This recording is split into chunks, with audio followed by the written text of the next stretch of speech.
عليه الصلاة والسلام لكل نبي في الأنام فضيلة وجملتها مجموعة لمحمد بلغ العلا بكماله كشف الدجى بجماله حسنت جميع خصاله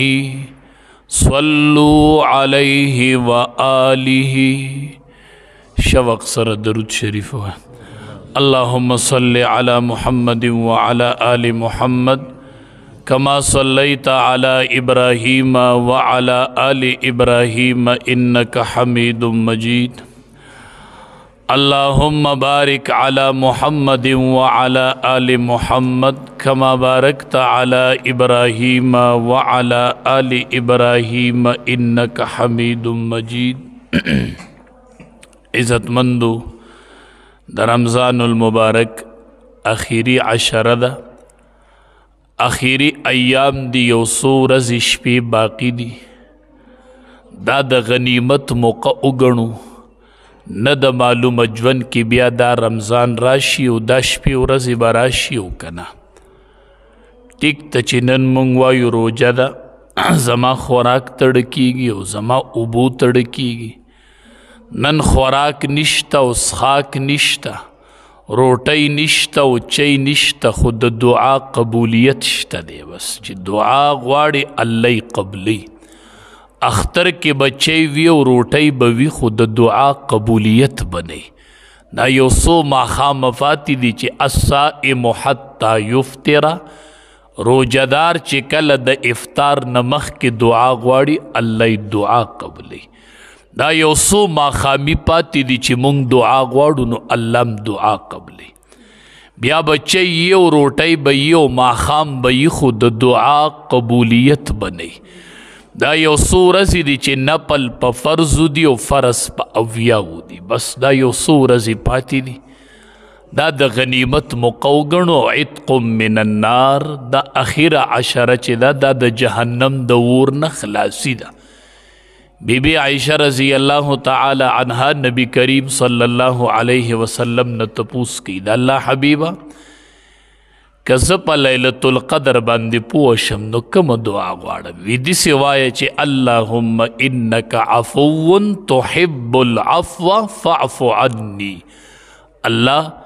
ستا معافی خوخدا اللہ تا معافی کا ان کے او معافی دی خوخدا اللہ ما معاف کا اللہ ما معاف کا یو صحابی دیسی جماعت کے گوٹ کے ناسو دعائی کولوی اللہم انی اسألوکا بِأَنَّكَ أَنْتَ اللَّهِ وی اللہ ستا نزک سوال کوم چی تم اللہ خدای ستا نزک غوارم چی انت اللہ تا اللہ ستا نزک غوارم نبی کریم صلی اللہ علیہ وسلم پس صحابی ولے گا وی ورشد تو آئے چی اللہ دی دعا قبول اکڑا دا الفاظ دیر قیمتی ہوئی چی اللہ ستا نزک سوال کوم چی تا اللہ منگ وایو اللہ منگ زک اوبخی خدای چی تا بخون کے خدای بخون کے تی اللہم انکا عفو تحب العفو فاعف عنا دیری قیمتی شپی و رزی دی نبی کریم صلی اللہ علیہ وسلم فرمائی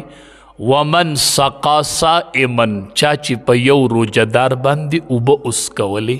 دا روجماتی پا ٹیم کے روجدار ستا اوبا اس کلی ستا پا اوبو ستا پا شربت روجما تکڑلا سقاہ اللہ من حوزی شربتا لا یزمع حتی یدخل الجنہ اللہ با پا دے کس پاندے زما دا حوز نا یو گوٹ اس کئی او اغی پوری با نتگی کی چی دا سو پوری دے جنت تا نہیں داخل شوی دا یو سو ما خامی پاتی دی چی دا اجر دا اوبو دے و دا اجر دا گوٹ شربت دے چی دا ما خامی ختم شی پا تگی اوبس کوا خدا اجر بنی پا خلقو ڈوڑای خوروا خدا اجر بنی دا اجر چی دے دا یو سو رزی باقی دیو اخیر عشرہ دا رمضان المبارک او دے پسی بیا یو سو رزی پس اختر را روان دے عید الفطر را روان دے د افطار اختر دی، روجه به ماته شي او افطار به وشي، خوراک به وشي. نو اختر را روان دی، مالداران خوشحالیږي، ځان له د اختر انتظام کوي او ځان له د اختر د پاره کپړې برابري او ځان له د اختر د پاره سوداګانې برابري. وی زما اختر دی، د اختر یوازې ستا دی او که نه دا د بل چام دی، دا د غرباوم اختر دی، دا د فقیرانم اختر دی، دا د یتیمانانم اختر دی. نبی کریم صلی الله علیه وسلم ته قرآن کې رب العالمین فرمائی فَأَمَّا الْيَتِيمَ فَلَا تَقْهَرْ. حکم څوک کوي او کوي یې چاته، وینا د رب العالمین دا حکم امام الانبیاء ته کوي. فَأَمَّا الْيَتِيمَ فَلَا تَقْهَرْ. هر چې یتیم دی د الله حبیب دی به رټې نه، دته به زورنه نه کوي، دته به زورنه نه کوي. د دنه یو لوی نعمت او یو لوی سوری اغستی شوی دی چې هغه د پلار سوری دی. یتیم به رټې نه، یتیم سره به سختې خبرې نه کوي، یتیم ته به زورنه نه کوي. د دنه یو لوی نعمت او یو لوی سوری د یتیم د لاسه تلی دی، دا ډیر بې اثرې دی. دته په معمولی خبره باندې دوک رسی او تکلیف رسی. قرآن کې حکم څه دی؟ کلا بل لا تکرمون الیتیم. الله وی هرگز داسې نه ده، تاسو عزت نه کوئ د یتیم. داسې نه وایي چې یتیم له مال نه ورکوئ، نه، بنیادی خبره دا ده چې کلا بل لا تکرمون الیتیم، تاسو د یتیم عزت نه کوئ، تاسو د یتیم عزت نه کوئ، تاسو یتیم ته عزت نه ورکوئ. نن یتیم ته د عزت ضرورت دی، نن یتیم له یو لاس پکار دی چې د یتیم په سر یو لاس ولګي، یو اسره پکار ده او یو سوری پکار دی. ډوډۍ خو خلق سپوتم ورچي، ډوډۍ خو خلق سپولم ورکي چې سیواتي شي. نه، الله وی قرآن کې تاسو د یتیم عزت نه کوئ. نن د یتیم سره بدسلوکي شروع ده، عزت نشته دی. یتیم ته ګړی په ګړی او ټیم په ټیم خپل بابا یادیږي. خلق بیزتی کوي، د عزت معامله نه کوي، نو یتیم ته بابا یادیږي، یتیم ته پلار یادیږي. ګړی په ګړی ورته د خپل پلار احساس کیږي او بیا په دې موقع ورته ډیر زیات کیږي چې د اختر په لنډو شي، د اختر شپې ورځې شي، نو یتیم ته خپل بابا یادیږي ټیم په ټیم. دا ستا بچی چې د ټیلر نه کپړې راوړي، نو هغه بچیم دی ته زیریږي، او دا ستا بچی چې نوې کپړې اغوندي هغه بچیم دی ته زیریږي. هغې بچو ته د پلار احساس کیږي په داسې موقع باندې. حدیث مبارک کې راځي په ټوله دنیا کې بهترین کور هغه دی چې هغې کور کې یتیم وي او د یتیم سره ښه سلوک کیږي. دا په ټوله دنیا کې دا کور الله ته خوښ دی. په ټوله دنیا کې ناکاره کور هغه دی چې هغې کې یتیم وي او د یتیم سره هغې کې بدسلوکي کیږي. دا په ټوله دنیا کې ناکاره کور دی چې هغې کې یتیم اوسیږي او د یتیم سره بدسلوکي روانه ده. دا په ټوله دنیا کې ناکاره کور دی او په ټوله دنیا کې بهترین کور هغه دی چې هغې کې یتیم دی او یتیم سره ښه سلوک کیږي. نن یتیم ته د یو لاس ضرورت دی، نن یتیم یو سوری غواړي، یو لاس غواړي چې د یتیم په سر باندې څوک لاس کیږي. نبی کریم صلی الله علیه وسلم فرمای انا وکافل الیتیم کهاتین فی الجنه. نبی کریم صلی الله علیه وسلم دو ګوتې اوچتې کړې، یوه د شهادت ګوته، یوه د مینځ ګوته، دواړه داسې ونیولې. وی انا وکافل الیتیم، زه او کم کس چې د یتیم پالنه کوي، د یتیم پرورش کوي، د یتیم دار و مدار کوي، کهاتین فی الجنه، اب ما سره دسی په جنت کې گاونډي وي. دي دوو ګوتو ته وګورئ، څنګه چې دا دوه ګوتې یو بل ته نږدې وي، داسې به کافل د یتیم، پرورش د یتیم چې څوک کوي، اب جنت کې ما سره دسی. او انا وکافل الیتیم فی الجنت هکذا، اب ما سره داسې وي په جنت کې چې څوک د یتیم پالنه کوي او د یتیم پرورش کوي، اب جنت کې ما سره داسې یو ځای وي نن کورونو کې غریبانان دي. تاسو اوریدلی دي چې د روجې د میاشت شهر المواسات وایي. شهر المواسات دا د همدردۍ میاشت ده، دا د فقیر د تپوس میاشت ده، دا د یتیم د تپوس میاشت ده، دا د یتیم سره د ښه سلوک میاشت ده، دا د یتیم په سر باندې د لاس راښکلو میاشت ده. شهر المواسات دا د همدردۍ میاشت. تا دې کې څومره همدردي کړې ده، تا دې کې څو غریبانان معلوم کړل، تا دې کې د څو یتیمانانو پالنه وکړله، تا دې کې څو یتیمانان ځان ته را نږدې کړل، تا څو یتیمانان ځان پورې نیولي. یو یتیم دې سینه پورې نیولی دی، یو یتیم دې ځان ته نږدې کړی دی. نبی کریم صلی الله علیه وسلم د اختر مانځله روان، د اختر مانځله روان دی. لار کې یو ماشوم اینی خفه ناست دی، غمجن ناست دی. نبی کریم صلی الله علیه وسلم تینا تپوس کی ته ولې خفه یې؟ زما پلار شهید شوی دی، نن زما پلار نشته، نن زه د چا در ته لاړ شم، نن زه چاله ورشم، نن زما پلار نشته دی. نبی کریم صلی الله علیه وسلم هغه یتیم را روان که. صحابه د مانځه انتظار کوي او نبی کریم صلی الله علیه وسلم یتیم را روان کړی دی. هغه یتیم ته نبی علیہ السلام فرمای اما ترزا ته خوشحاله نه یې؟ ته خوشحاله نه یې چې زه د پلار شمه؟ او ته خوشحاله نه یې چې بیبي عایشه دی مور شي رضی الله تعالی عنها؟ ته خوشحاله نه یې چې بیبي فاطمه دی خور شي رضی الله تعالی عنها؟ ته نه یې خوشحاله چې زه د پلار شم او بیبي عایشه دی مور شي او بیبي فاطمه دی خور شي؟ ته په دې نه یې خوشحاله؟ او وی ولې نه یم خوشحاله؟ صحابه کرام د مانځه انتظار کوي، امام الانبیاء د یتیم پالنه کوي، یتیم پالی او د یتیم رضا اخلي، د یتیم پالنه کوي، یتیم رضا کوي، د یتیم رضا علی او الته صحابه کرام د مانځه انتظار کوي او امام الانبیاء د یتیم پالنه کوي. نبی کریم صلی الله علیه وسلم د اختر ورځ د هغه یتیم ځان سره روان کړی دی چې کله نورو یتیمانانو ولید، نورو یتیمانانو ولید، نوړه کې هر یو یتیم ارمانو کاش چې نن زما پلار نه وی او مالم رب العالمین د رسول الله مبارک انته پلار را کړی وی. نن د یتیم ته په سر د لاس کې خودلو ضرورت دی چې یتیم ته په سر باندې لاس کینو. نن یتیم دی، نن غریب دی، هغې سرم د اختر فکر دی. دا یتیم ماشومم جوړې غواړي، د دم زړه اختر غواړي، په دم اختر را روان دی. د ده بس اختری چې د بابا نه یو ده ته د بابا احساس وشي. دا به د دې مالدارانو په وجه باندې کېږي. کتابونو لیکلی دی یو غیر مسلم کلمه وویلله، بیا یې وجه لیکلی چې ما دا کلمه ولې وویلله، زما د کلمې وجه څه ده؟ وی ما د سیرت کتابونه کتل، د نبی کریم صلی الله علیه وسلم سیرت مې کتل. هغې سیرت کې ما یو واقعه راته مخې ته رالاله چې هغه واقعه مې ولیدله نو هغه مې د ایمان سبب جوړ شو، ایمان مې راوړ. هغه واقعه مې کتابونو کې داسې ولیدله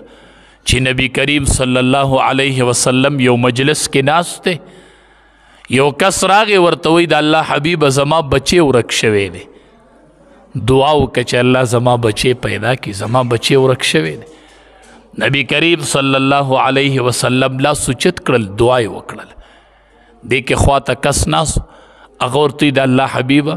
د ده بچی زه پیژنمه، زه راتللم پلانکي ځای کې ماشومانو لوبې کولې، هغې کې د ده بچی ولته، د ده بچی هلته دی ما ولیدو. هغه چې دا خبره څنګه واورېدله پلار یې پاڅېدو منډې کړې، ډېره موده بچی ورکو. بچی خو دا خو د سړي نابالغه بچی، دا خو د زړه میوه ده، د زړه میوه ده، دا خو د بنده د زړه میوه ده. خدایه بې اولادو ته اولاد ورکړي، خدایه دا د زړه میوه وله ورکړي، دا د زړه میوه ده، خدایه بې اولادو ته اولاد ورکړي.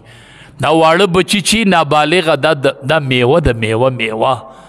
او حدیث کې راځي وګورئ وی دا د کور برکت دی. ښه دا واړه ماشومان چې دا برکت دی، برکت. نو هغه پلار اچانک روان شو. د پلار خو جذبات دي اوس، بچی خبرې واورېدو، د ورک بچی خبرې واورېدو چې روان شو. نبی کریم صلی الله علیه وسلم ورته غږ کړي دی خوا راشه کښېنه. نبی کریم صلی الله علیه وسلم ورته وایي ستا ډکې به ډېر جذبات دي ځکه ستا بچې د ډېرو ورځو نه ورک و. نو ته هسې نه چې ورشې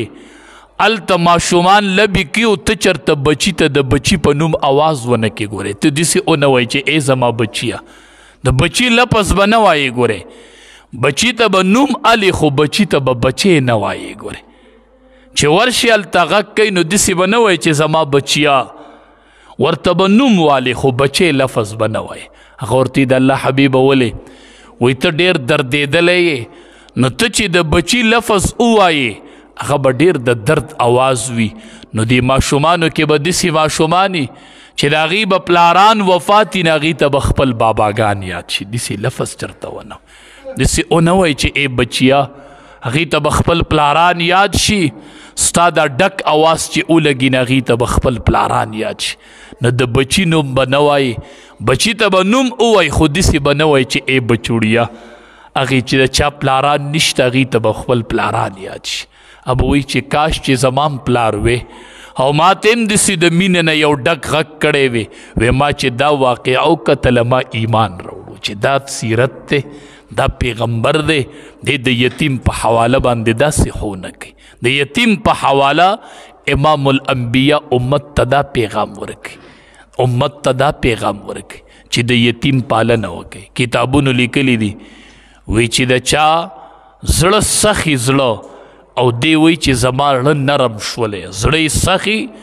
دی وی چې زړه مې نرم شولی، یو د دې خلکو ته روټۍ ورکوي، خلکو له دې روټۍ ورکوي غریبانانو له،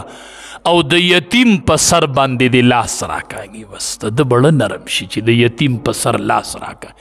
خلکو له روټۍ ورکوي وګوله او د یتیم په سر باندې لاس راکاږي. الله به د ده زړه نرم کړي، د زړه نه به یې سخوالی ختم شي چې د چا زړه سخي. حدیث مبارک کې راځي ګوره چې څوک د یتیم په سر باندې لاس راکاږي، نه وله چای ورکړي، نه وله روټۍ ورکړي، نه وله کپړې اغوستې دي، صرف یو لاس راوالي. ځکه خو الله قرآن کې وایي تاسو د یتیم عزت نه کوئ. داسې نه وایي چې تاسو یتیم له روټۍ نه ورکوئ، نه روټۍ نه، تاسو د یتیم عزت نه کوئ. نن یتیم ته د روټۍ عزت نشته، د روټۍ ضرورت نشته، خو یتیم ته د یو لاس ضرورت دی. وی کاش چې یو لاس وی چې زما په سر کېښودلی شو، ما ته نن د خپل بابا لاس یادېږي. نو څوک چې دا لاس روالي او د یتیم په سر باندې کېږي، د شفقت تا لاس،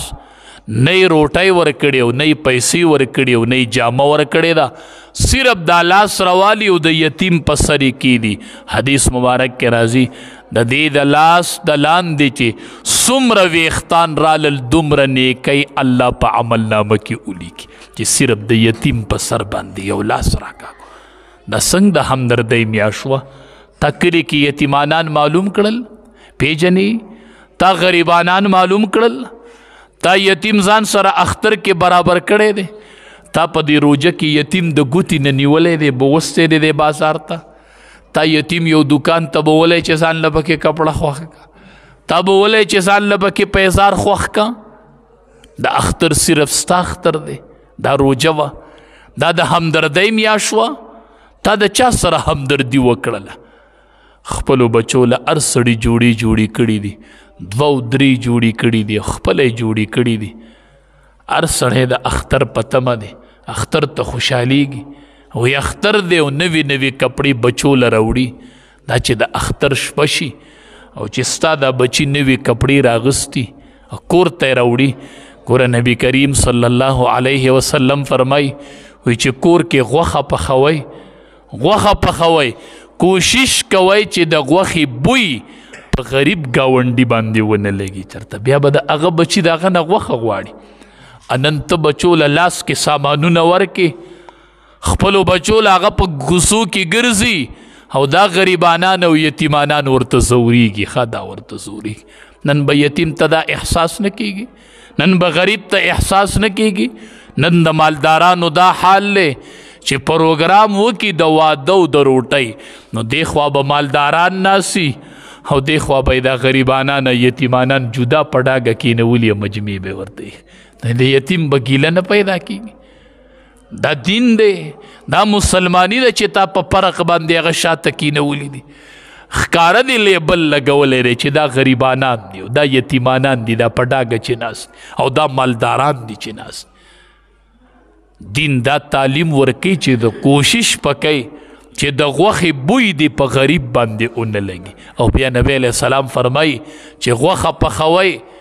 نو لږې اوبه ورته سیوه وولئ چې یو جام اوبه ولې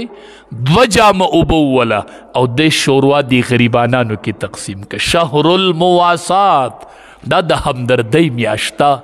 دا د همدردۍ میاشته غوښه کې اوبه لږې سیوا کوئ شوروا لږه ډیره کوئ او غریبانانو لتې لیږئ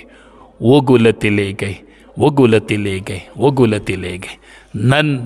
موږ د مالدارانو خلقو بچو یتیمانان وجړول په کوڅو کې یتیمانان یې وجړول هغه د مالدار بچي سره سیزیني او کور ته ځي د خپلې مور نه یې غواړي دا مور به څه کوي دا مور به دې بچي له څه جواب ورکوي نن دا حال دی د اختر شپه شي بچو خپلې کپړې راغستي د ټیلر نه خپلې کپړې راغستي را روانې کورونو ته را روانې هر تن بچي له 2 او 3 جوړې کړي هغه بچو راغستي ستا په ګاونډ کې یوه کونډۍ د هغې یتیمانان بچي وي هغه یتیمانان بچي چې دا جوړې وي نو هغه کور ته راشي مور ته وایي زما جوړه کم دی زما جوړه کم ده مور ورته وایي ستا جوړه د پلانکي ټیلر سره ده هغه مور بچی غولي کله یوه بانه کوي کله بله بانه کوي کله بله بانه کوي چې شپه پخه شي او د مور سره بانې ختمې شي او شپه پخه شي نو دا مور بچی ته وایي زما کپړې زه به سهار څه اغوندمه نو چې د مور سره نورې بانې ختمې شي هغه مور په جړا شي وي بچیا ته کپړې مه غواړه دا نن چې چا کپړې راوړلې د هغې پلاران دي او ستا نه رب پلار اغوستی دی بچ نو دا کونډه به د اختر په شپه څه وایي نو د دې کونډو د ړنه ګیلي وخیږي د اختر په شپه وایي ربه چې اختر دې راوستو نو ما نه دې خاون ولې اغوستو خدایه دا ستا په ګاونډ کې او دا ستا په کلي کې دا چغې وال شي او تا کپړې راوړي او غوړولې دي او میخ ته دې ورچولي وي چې د دې سري ماته نه شي او په ګاونډ کې د کونډې ته بچي جاړي هغه کونډه صادر او کمبل واغوندي او ټوله شپه ورله خوب نه ورځي او دا ځوانان ګرځي دا پټاخې الوزي دا پټاخې الوزي وایي سبا اختر دی او ګرځي په ټیلرانو پسې خپلې کپړې راغستي سهاره پورې منډې ترړي وایي اختر دی او مور په بله کې بچو له کپړې سرکې وي سبا د بچو اختر دی او په ګاونډ کې کونډه مخې صادر کې پټ کړی دی اوښ کې تویې وایي ربه زه به سار دا خپل بچي څنګه رضا کوم دی به زه څنګه رضا کوم زه به دا بچی څنګه رضا کوم دی به څنګه په زړو جامو کې د اختر مانځلی سي دی به په زړو جامو کې د اختر مانځله څنګه ځي دی به زه څنګه رضا کوم ای مالدارانو اختر دی ته نه وایي ای د طاقت خاوندانو اختر دی ته نه وایي اختر دی ته نه وایي چې ته نوې کپړې واغونده او راشه په صف کې ودرېږه او عطر ولګوه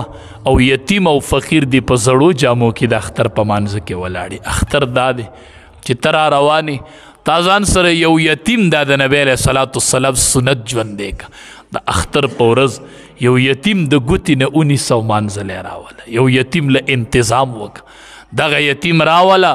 او د ځان سره په صف کې ودروه او په نوو کپړو کې دا یتیم ځان سره ودروه چې نن دته د پلار احساس ونه شي دته په دغه ورځ د پلار احساس کېږي د اختر په ورځ دی به پلار ګوري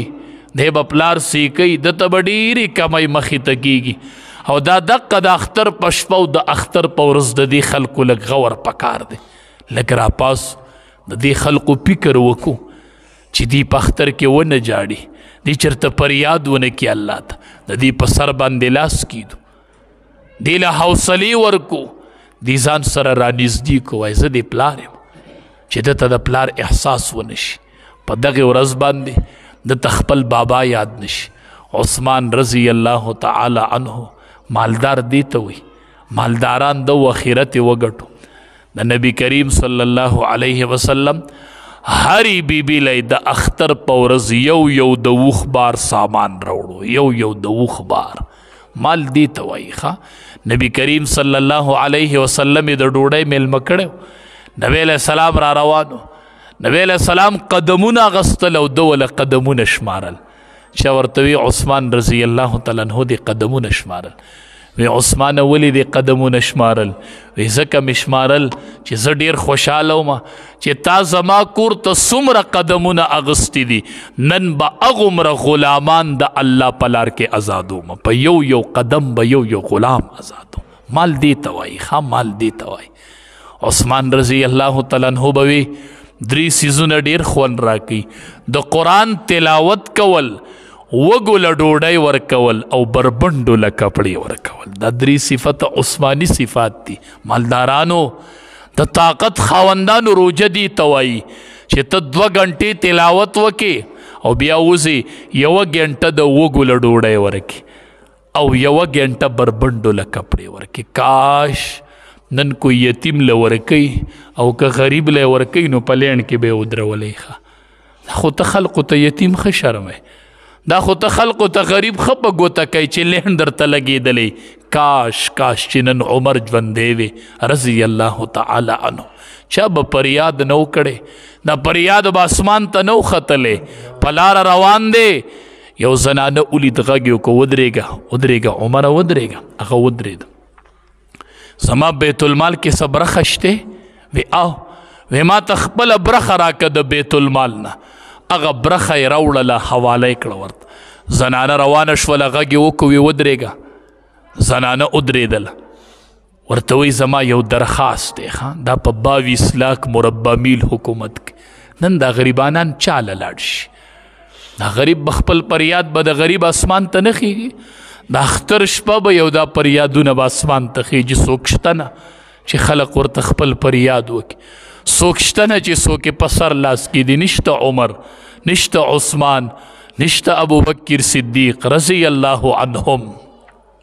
عمر رضی الله تعالی عنہ دروله وی یو درخواست مې دی وی څه دی وی هغه دا دی چې بیت المال کې د کم حق هغه مې درکو هسې نه چې میدان محشر لګېدلی او د الله په دربار کې به ګورې په عمر شکایت نه کوي ګورې ښه هلته به شکایت نه کوي ما خپل حق درکو نن چې وله دی ورکي چېرته تروړه وړه وله ورکي کونډې له بیا ورته وایي زما یو درخواست دی هغه کونډه وایي څه درخواست دی کونډه چېرته په دې تمه ده چې دی به داسې ووایي چې ما حق درکو خو ګورې د الله په دربار کې به شکایت نه کوي ښه کونډه ورته وایي څه درخواست دی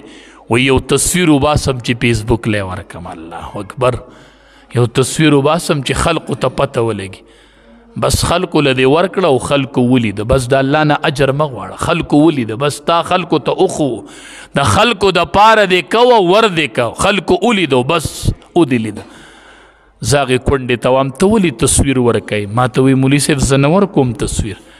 خو دی ما له تروړه وړه راکوي او زه کور کې هغه وږي بچي رایاد کړم چې زه به دې بچو له بیا څه پخوم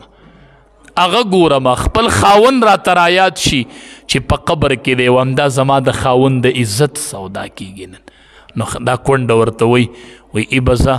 تصویر راله وباسه خو په پټ مخ راله وباسه مخ راله مخ ښکاره کوه او خیر دې تصویر واله نو چې ته یې بې تصویره نه راکوې ته مالدار یې ته به د الله مخې ته ځې تا سر به دا حساب کېږي ښه چې تا په دړی وړو د یوې کونډې د عزت سودا کړې وه سودا ماله د هغې جواب راکړه نن مالدارانو په غریبانانو لبې وکړلې کلا بل تکرمون الیتیم الله وایي تاسو عزت ولې نه کوئ عزت یې ولې نه کوئ داسې څوک شته چې شپه پخه شي او د رمضان المبارک میاشت یو اخیره عشرې شپه پخه شوي او دې اوزي د شپې یو ور وټکئ او ورکې ورته دنده سامان کیدی ورته راشي سار کونډه پاسې ځان له سامان دنده کی پته نه لګي چا راوړی دی د چا د پاره راوړی دی نن داسې خلک پکار دی نن داسې مالداران پکارو عثمان رضی الله تعالی عنه هرې بیبي له یو د وخ بار سامان راوړو نبی کریم صلی الله علیه وسلم چې ولید مالدارانو دا غریبانان ځان سره اختر کې برابر کړي، دا غریبانان اختر کې برابر کړي، د دوی چولې بلې کوي، هرې بیبي له یو یو د وخ بار سامان راوړ. نبی کریم صلی الله علیه وسلم چې ولید